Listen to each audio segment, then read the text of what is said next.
प्रजापति भीषुभिर्वाजिन्नेव हृत्प्रतिष्ठन् जजीरन् जविष्ठम् तन्मे मनः शिवसङ्कल्पमस्तु तन्मे मनः शिवसङ्कल्पमस्तु तन्मे मनः शिवसङ्कल्पमस्तु भवसागरं तरतुं यस्तु वाञ्छति साधकः गुरुः नाविकम् आश्रित्य सुखं पारं स गच्छति।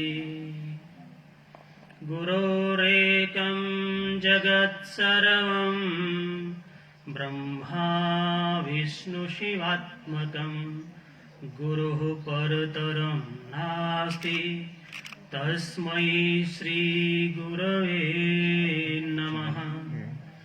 गीतासु गीता कर्तव्याः किम् अन्यैः शास्त्रविस्तरैः या स्वयं पद्मनाभस्य मुखपद्माद्विनिसृताः।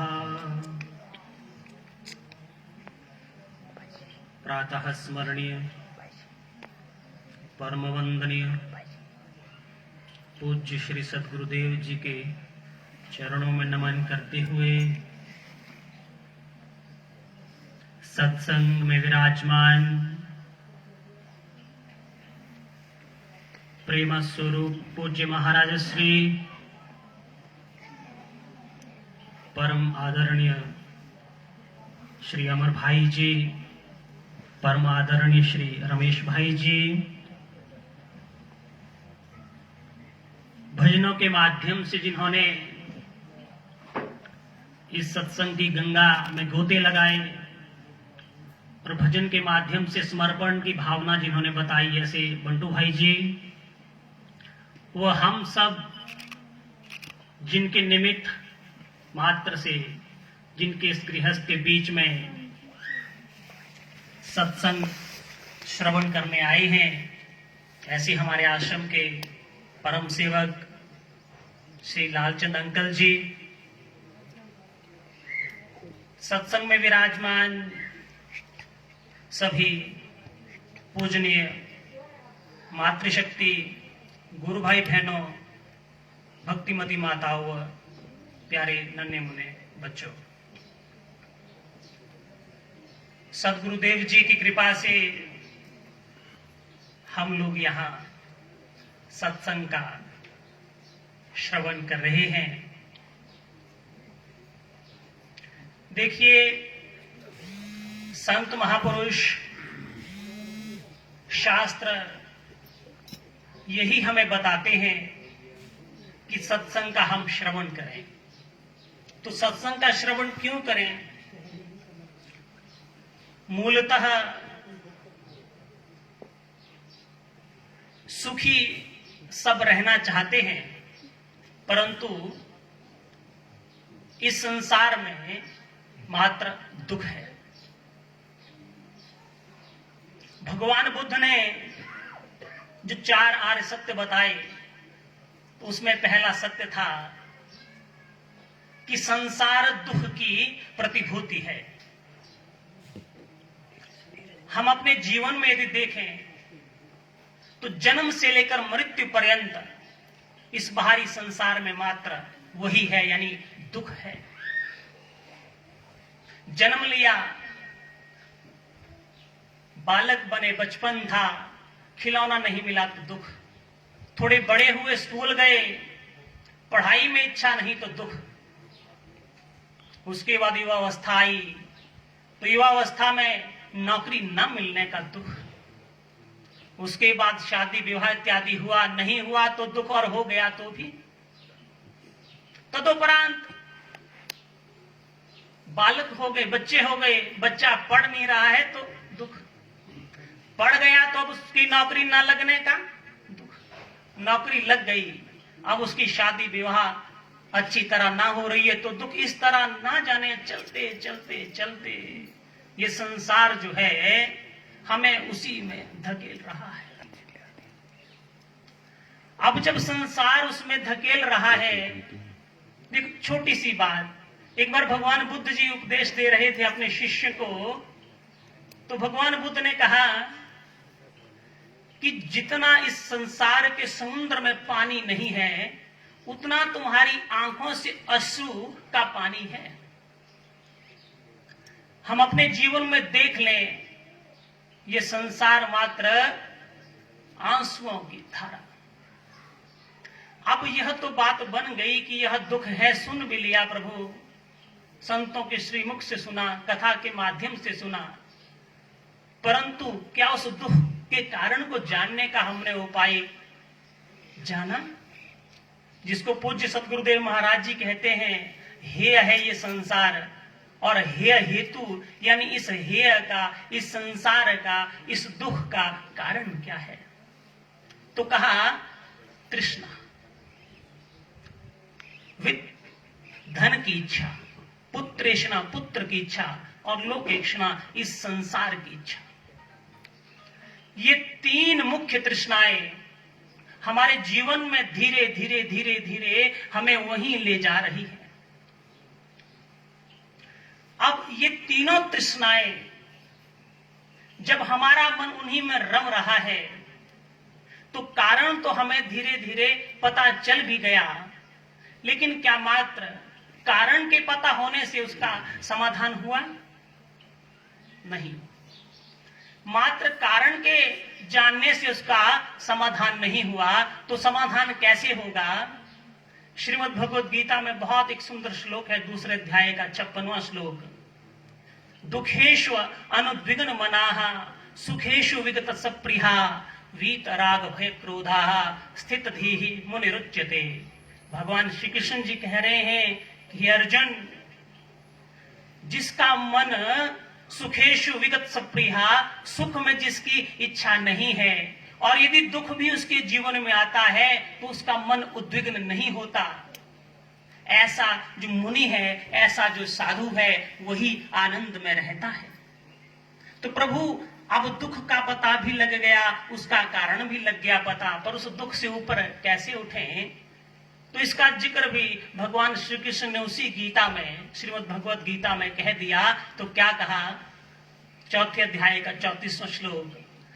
अभी अंकल जी हमें बहुत अच्छी तरह समझा रहे थे, तद्विधि प्रणिपातेन परिप्रश्नेन सेवया उपदेक्षयन्ति ते ज्ञानम ज्ञानिनः तत्त्वदर्शिनः। प्रभु कह रहे हैं कि हे भक्तों या हे अर्जुन, गीता मात्र अर्जुन के लिए नहीं थी, वहां प्रभु साक्षात हैं और अर्जुन को बता रहे हैं। आज के इस जमाने में संत हमें उस मार्ग का उपदेश देते हैं। तो कहा तद्विधि, उस प्रकार से प्रणिपातेन, प्रार्थना करके, परिप्रश्नेन, और जाकर के उन संत महापुरुषों से हम प्रश्न पूछें। तो कैसे पूछें?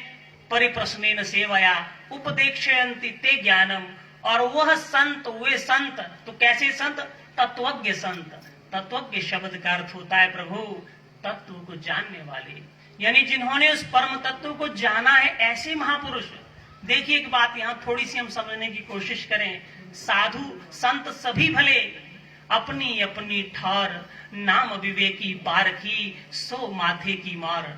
साधु संत जैसे भी हैं सब पूजनीय हैं, सब आदरणीय हैं, लेकिन अपनी अपनी ठौर, उनकी अपनी अपने मौज है। कोई तपस्या का रास्ता बताते हैं, कोई साधना का रास्ता बताते हैं, लेकिन ऐसे तत्ववेता महापुरुष जो परमात्मा के नाम को जानते हैं, नाम विवेकी पारखी, जो नाम रूपी विवेक को समझने वाले हैं, ऐसे संत, उन संतों के बीच में जिस तरह से सिर पर मुकुट शोभा देता है, ऐसे संत वो संतों के बीच में सुशोभित होते हैं। तो ऐसे संतों के बीच में जब हम उठेंगे, बैठेंगे, उनके चरणों की सेवा करेंगे, तो निश्चित रूप से वो हमें ऐसा मार्ग देंगे। तो कौन सा मार्ग प्रभु? तो भगवान बुद्ध ने वही तीसरा जो सत्य यानी ज्ञान का मार्ग। तो जब ऐसे महापुरुषों से हमें ज्ञान का मार्ग मिलेगा तो निश्चित रूप से दुख का कारण और दुख से हटने का उपाय, दुख को पार करने का उपाय हमें वो महापुरुष देंगे।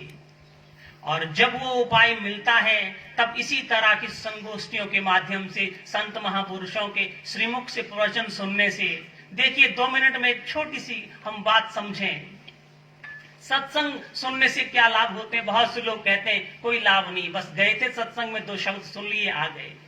एक बार हमारी तरह एक लड़का था, उसको उसके पिता ने कह दिया बेटा तुझे अपने काम में आगे बढ़ना है ना, तो सत्संग इत्यादि में न बैठना। तू वास्तव में चोरी करने का काम करता था। अब हुआ ये कि एक बार वो जा रहा था, उसने चोरी की और राजा ने अपने जो सेवक थे सिपाही उसके पीछे लगा दिए कि जाओ और उस लड़के को पकड़ो। अब क्योंकि वो चोरी करके आ रहा था तो गलती से वहां आ गया जहां सत्संग हो रहा था, और सत्संग हो रहा तो सत्संग में उसने एक बात सुनी कि जो देवी देवता होते हैं उनकी परछाई नहीं होती। इतनी सी बात उसने डर के मारे सुन ली थी। अब वो भागते भागते भागते भागते उसको पकड़ ले गए, राजा के सेवक पकड़ ले गए उस लड़के को। बहुत पीटा, लेकिन वो लड़का सच नहीं बता रहा कि मैंने चोरी की है।